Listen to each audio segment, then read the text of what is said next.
Good morning, dears. This is Design Emerald Campus. ഞാൻ നിങ്ങളുടെ English faculty Akshaya Ajeesh. So welcome. ഇംഗ്ലീഷിന്റെ പുതിയൊരു ക്ലാസ്സിലേക്ക് എല്ലാവർക്കും സ്വാഗതം. അപ്പോൾ നമ്മൾ ഇന്ന് പഠിക്കാൻ പോകുന്നത് നമ്മുടെ ഇന്ത്യയുടെ വാനമ്പാടി എന്നറിയപ്പെടുന്ന അതേപോലെ തന്നെ ഇന്ത്യൻ സ്വാതന്ത്ര്യ സമരത്തിലൊക്കെ പങ്കെടുത്തിട്ടുള്ള ഇന്ത്യയുടെ ആദ്യത്തെ ഒരു വനിതാ ഗവർണർ എന്നറിയപ്പെടുന്ന സരോജിനി നായിഡു എഴുതിയിട്ടുള്ള വളരെ ഫേമസ് ആയിട്ടുള്ള ഒരു പോയമാണ് ദ ഇന്ത്യൻ വീവേഴ്സ് എന്ന് പറയുന്ന ഒരു പോയമാണ് നമ്മൾ ഇന്ന് പഠിക്കാൻ പോകുന്നത്. അപ്പോൾ ആരാണ് സരോജിനി നായിഡു എന്ന് നമ്മൾ അറിഞ്ഞിരിക്കണം അല്ലേ? അപ്പോൾ സരോജിനി നായിഡു എന്ന് പറയുന്നത് ഇന്ത്യയുടെ വാനമ്പാടിയാണ്, ദ നൈറ്റിംഗൽ ഓഫ് ഇന്ത്യ. അതുപോലെ തന്നെ അവരൊരു ബാലപ്രതിഭയും സ്വാതന്ത്ര്യ സമര സേനാനിയും കവിയത്രിയുമായിരുന്നു. ഇന്ത്യൻ നാഷണൽ കോൺഗ്രസിന്റെ അധ്യക്ഷയാകുന്ന ആദ്യ ഇന്ത്യൻ വനിതയും ഇന്ത്യൻ സംസ്ഥാനത്തിന്റെ ഗവർണറാകുന്ന ആദ്യ വനിതയും സരോജിനി നായിഡു തന്നെയാണ്. ഇന്ത്യൻ സ്വാതന്ത്ര്യ സമരത്തിൽ അവർ സജീവമായി പങ്കെടുത്തിരുന്നു. ദണ്ഡി യാത്രയിലൊക്കെ മഹാത്മാഗാന്ധിയെ അനുഗമിച്ചിട്ടുള്ള ഒരു വ്യക്തി കൂടിയാണ്. സ്വാതന്ത്ര്യ ഇന്ത്യയിലെ ആദ്യത്തെ വനിതാ ഗവർണറാണ് ആര്? സരോജിനി നായിഡു എന്ന് പറയുന്നത്. അതുപോലെ തന്നെ സരോജിനി നായിഡുവിന്റെ ജന്മദിനം ഇന്ത്യയിൽ വനിതാ ദിനമായി ആചരിക്കുകയും ചെയ്യുന്നു. ഓക്കെ, അപ്പോൾ ഇതാണ് സരോജിനി നായിഡു എന്ന് പറയുന്ന വ്യക്തിയെ കുറിച്ച് നമുക്ക് ഒരു ചെറിയൊരു ഫസ്റ്റ് ഒരു ഇൻട്രഡക്ഷൻ പറയാനെന്നുണ്ടെങ്കിൽ ഇതാണ് നമ്മൾ പറയേണ്ടത്. അപ്പോൾ അവരെഴുതിയിട്ടുള്ള ദ ഇന്ത്യൻ വീവേഴ്സ് എന്ന് പറയുന്ന ഒരു പോയമാണ് നമുക്കിന്ന് പഠിക്കാനുള്ളത്. അപ്പോൾ ഇതൊരു 3 സ്റ്റാൻസ പോയമാണ്. ഇന്ത്യൻ വീവേഴ്സ് എന്ന് പറയുന്നത് ഒരു 3 സ്റ്റാൻസ പോയമാണ്. അതുപോലെ തന്നെ വളരെ സിമ്പിൾ ആയിട്ടുള്ള ഒരു പോയമാണ്. ഇതിലെങ്ങനെയാന്ന് വെച്ചാൽ ഇതൊരു ക്വസ്റ്റ്യൻ ആൻഡ് ആൻസർ ആ രീതിയിലാണ് ഈ ഒരു കവിത പോകുന്നത്. നമ്മുടെ പോയിട്ട് ഒരു ക്വസ്റ്റ്യൻ ചോദിക്കുന്നു, അതിന്റെ ആൻസേഴ്സ്. വീവേഴ്സ് എന്ന് പറഞ്ഞു കഴിഞ്ഞാൽ ആരാണ്? നെയ്ത്തുകാർ അല്ലേ? അപ്പൊ ഈ നെയ്ത്തുകാർ അതിന്റെ ആൻസർ പറയുകയും ചെയ്യുന്നു. ഇങ്ങനെയാണ് ഈ ഒരു പോയം ഇങ്ങനെ മുന്നോട്ട് പോകുന്നത്. ഓക്കെ, അപ്പോ ഈ ഒരു പോയത്തില് ഒരു മനുഷ്യ ജന്മത്തിന്റെ എന്താണ് ജനനം മുതൽ മരണം വരെയുള്ള ഒരു കാലഘട്ടത്തെ കുറിച്ചിട്ടും ഈ ഒരു കവിതയിൽ സൂചിപ്പിക്കുന്നുണ്ടല്ലോ. ഈ ഒരു മനുഷ്യന്റെ ജീവിതത്തിന്റെ വളരെ സിമ്പിൾ ആയിട്ട് എന്താണ് ഈ ഒരു പോയത്തിൽ അവര് കാണിക്കുന്നുണ്ട്. സരോജിനി നായിഡു വളരെ വ്യക്തമായിട്ട് ഇത് കാണിക്കുന്നുണ്ട് കേട്ടോ. അപ്പൊ നമുക്ക് പോയം നോക്കാം. Weavers weaving at the break of day, why do you weave a garment so gay, blue as the wing of a halcyon wild? അപ്പോൾ വീവേഴ്സ് നെയ്ത്തുകാരുടെ ഇന്ത്യയിലെ നെയ്ത്തുകാരിരുന്നിട്ട് അവരിങ്ങനെ വസ്ത്രങ്ങൾ നെയ്യാണ്. അപ്പൊ നമ്മുടെ പോയിറ്റ് സരോജിനി നായിഡു ചോദിക്കുകയാണ്, weavers weaving at the break of day എന്താണ്?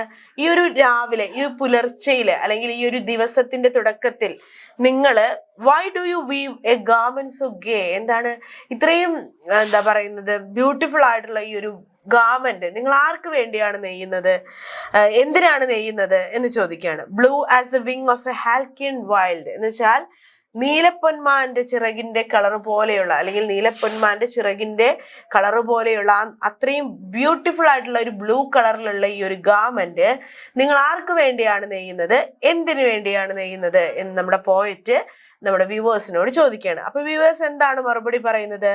We weave the robes of a new born child, എന്താണ് ഞങ്ങളൊരു നവജാത ശിശുവിന് വേണ്ടിയിട്ടുള്ള വസ്ത്രമാണ് നെയ്യുന്നത് എന്നാര് പറയുന്നു? നമ്മുടെ പോയറ്റിനോട് വ്യൂവേഴ്സ് മറുപടി പറയുന്നു. അപ്പൊ വ്യൂവേഴ്സിനോട് ചോദിക്കുന്നത് എന്താണ്? ഈ അതിരാവിലെ ഇരുന്ന് നിങ്ങൾ നീലപ്പൊന്മാന്റെ ചിറകിലെയും ബ്ലൂ കളർ പോലെയുള്ള അത്രയും ബ്രൈറ്റ് ആയിട്ടുള്ള വളരെ ഭംഗിയുള്ള ഈ ബ്ലൂ കളർ പോലെയുള്ള വസ്ത്രം നിങ്ങൾ ആർക്ക് വേണ്ടിയാണ് നെയ്യുന്നത്, എന്തിനു വേണ്ടിയാണ് നെയ്യുന്നത് എന്ന് ചോദിക്കുകയാണ്. അപ്പോൾ വ്യൂവേഴ്സ് മറുപടി പറയുന്നത് എന്താണ്? We weave the robes of a new born child, ഒരു നവജാത ശിശുവിന് വേണ്ടിയിട്ടുള്ള ഒരു വസ്ത്രമാണ് ഞങ്ങൾ നെയ്യുന്നത് എന്ന് പോയിറ്റിനോട് തിരിച്ചു വ്യൂവേഴ്സ് മറുപടി പറയാണ്. ദെൻ അടുത്തത് വ്യൂവേഴ്സിനോട് ചോദിക്കുകയാണ്, ഇതെന്തിനെ സൂചിപ്പിക്കുന്നു? ഒരു മനുഷ്യന്റെ ജനനത്തെ സൂചിപ്പിക്കുന്നു, ജനനം മുതലുള്ള കാലഘട്ടത്തെ സൂചിപ്പിക്കുന്നു. ദെൻ അടുത്ത സ്റ്റാൻസയിൽ പറയുന്നത്, viewers weaving at fall of night, why do you weave a garment so bright like the plumes of a peacock purple and green. അപ്പോൾ അതിനുശേഷം ചോദിക്കുകയാണ്, viewers weaving at the fall of night എന്ന് വെച്ചാൽ ഈ രാത്രി വരാനായിരിക്കുന്നു, ഈ രാത്രി വൈകിയ സമയത്ത് നിങ്ങൾ പീകോക്ക് കളറിലുള്ള എന്ന് വെച്ചാൽ ഒരു മയിൽപീലി കളറിലുള്ള അതുപോലെ തന്നെ പ്ലമ്മിന്റെ കളറിലുള്ള ഈ ഒരു ബ്രൈറ്റ് ആയിട്ടുള്ള വളരെ ബ്യൂട്ടിഫുൾ ആയിട്ടുള്ള ഈ ഒരു ഗാർമെന്റ് നിങ്ങൾ ആർക്ക് വേണ്ടിയാണ് നെയ്യുന്നത്, എന്തിനു വേണ്ടിയാണ് നെയ്യുന്നത് എന്ന് ചോദിക്കുകയാണ്. അപ്പൊ വ്യൂവേഴ്സ് തിരിച്ചു മറുപടി പറയുന്നത് എന്താണ്? We weave the marriage veil of a queen, എന്താണ് ഞങ്ങള് ഒരു രാജകുമാരിയുടെ വിവാഹ വസ്ത്രമാണ് നെയ്യുന്നത് എന്ന് വ്യൂവേഴ്സ് തിരിച്ച് പോയിറ്റിനോട് മറുപടി പറയാണ്. അപ്പൊ അതെന്തിനെയാണ് സൂചിപ്പിക്കുന്നത്? ഒരു മനുഷ്യന്റെ യൗവനം മുതൽ കൗമാരം മുതൽ യൗവനം വരെയുള്ള ആ ഒരു കാലഘട്ടത്തെയാണ് അത് സൂചിപ്പിക്കുന്നത്. ഓക്കെ, സെക്കൻഡ് സ്റ്റാൻസയിൽ എന്താ പറയുന്നത്? ഈ രാത്രിയാകാൻ നിൽക്കുന്ന അല്ലെങ്കിൽ ഈ ഒരു വൈകിയ സമയത്ത് വ്യൂവേഴ്സ് എന്തിനാണ്, നിങ്ങൾ ആർക്ക് വേണ്ടിയാണ് ഈ മയിൽപ്പീലി കളറുള്ള, പീകോക്ക് കളറുള്ള, അതുപോലെ തന്നെ പ്ലമ്മിന്റെ കളറുള്ള ഈ വളരെ ബ്രൈറ്റ് ആയിട്ടുള്ള ഈ ഒരു വസ്ത്രം നിങ്ങൾ ആർക്ക് വേണ്ടിയാണ് നെയ്യുന്നത്, എന്തിനു വേണ്ടിയാണ് നെയ്യുന്നത് എന്ന് ചോദിക്കുകയാണ്. അപ്പൊ വ്യൂവേഴ്സ് തിരിച്ചു മറുപടി പറയുന്നത് എന്താണ്? ഞങ്ങളൊരു രാജകുമാരിയുടെ വിവാഹ വസ്ത്രമാണ് നെയ്യുന്നത് എന്ന് വ്യൂവേഴ്സ് തിരിച്ചു മറുപടി പറയാണ്. ദെൻ അടുത്ത ലാസ്റ്റ് സ്റ്റാൻസയിൽ, അതേപോലെ തന്നെ തേർഡ് സ്റ്റാൻസയിൽ എന്താ പറയുന്നത് നോക്കാം. We was weaving solemn and still. Why do you weave the moonlight chill, white as a feather and white as a cloud? എന്താണ് വീവേഴ്സ് ഈ ഒരു രാവിലെ, ഈ ഒരു വൈകിയ വേളയിൽ എന്ന് വെച്ചാൽ ഈ അർദ്ധരാത്രിയിൽ ഇരുന്ന് വളരെ ശാന്തമായി, വളരെ സൗമ്യമായി ഇരുന്ന് നിങ്ങൾ ഈ മഞ്ഞു പോലെ അല്ലെങ്കിൽ ഈ മേഘം പോലെ, അതുപോലെ തന്നെ തൂവല് പോലെ വെളുത്ത ഈ ഒരു വസ്ത്രം നിങ്ങൾ ആർക്ക് വേണ്ടിയാണ് നെയ്യുന്നത്, എന്തിനു വേണ്ടിയാണ് നെയ്യുന്നത് എന്ന് നമ്മുടെ പോയിന്റ് ചോദിക്കുകയാണ് വ്യൂവേഴ്സിനോട്. അപ്പൊ വ്യൂവേഴ്സ് മറുപടി പറയുന്നത് എന്താണ്? We weave a dead man's funeral shroud. എന്താണ്? ഞങ്ങൾ ഒരു മരിച്ച മനുഷ്യന്റെ ശവക്കച്ചയാണ് നെയ്യുന്നത് എന്ന് ആര് മറുപടി പറയാണ്? നമ്മുടെ പോയിന്റിനോട് വ്യൂവേഴ്സ് മറുപടി പറയാണ്. അപ്പോ അതെന്തിനെയാണ് സൂചിപ്പിക്കുന്നത്? ഒരു മനുഷ്യന്റെ മരണത്തെ സൂചിപ്പിക്കുന്നു. അപ്പോ ഇത് എന്താണ്? ഇന്ത്യൻ വ്യൂവേഴ്സ് എന്ന് പറയുന്ന ഈ ഒരു പോയം എന്താണ്? സരോജിനി നായിഡു എഴുതിയിട്ടുള്ള വളരെ ബ്യൂട്ടിഫുൾ ആയിട്ടുള്ള ഒരു പോയമാണ്. ഇത് എന്തിനെയാണ് സൂചിപ്പിക്കുന്നത്? ഒരു മനുഷ്യന്റെ ജീവിതത്തെയാണ് ഇത് സൂചിപ്പിക്കുന്നത്. ഓക്കെ, അപ്പൊ ഇന്ത്യൻ വ്യൂവേഴ്സ് എന്ന് പറയുന്നത് ഒരു സ്മോൾ ലിറിക് 3 സ്റ്റാൻസ പോയമാണ്. ഈ 3 സ്റ്റാൻസയിലും 4 ലൈൻസ് വെച്ചിട്ടാണ് ഇതിൽ പറയുന്നത്.